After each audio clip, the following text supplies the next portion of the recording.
Mpenzi mtazamaji, hiki ni kipindi cha pili na Yanga Sports Club wanaonesha ubora wao ama wanaonesha kitu gani wamekuja kufanya, na hatimaye na haya ni magoli ya wachezaji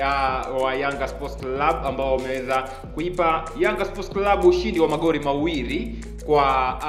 mpinzani wao, ikiwa mpinzani wao Simba Sports Club hana goli mpaka dakika hii, na zimebakia dakika chache sana kuweza kutamatisha ili kabumbwe, na hatimaye Yanga Sports Club atatangaza tena kuwa mshindi wa mashindano haya, ikiwa tunaelewa hii ni michuano ya Kariakoo Derby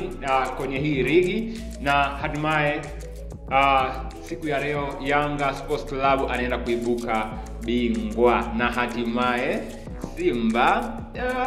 wameweza kuchezea za uso. Unaweza kudondosha comment zako hapo chini, pia usahau kusubscribe kwa Pilipili TV ili uweze kujionea matangazo yetu mbalimbali. Tutakuonesha mpaka wanapochukua medali zao pamoja na kubeba kombe ambalo ndio kombe lao kwa siku ya leo. Dondosha comment zako hapo chini, pia usahau kusubscribe kwenye Pilipili TV ili uweze kujionea matangazo yetu mbalimbali.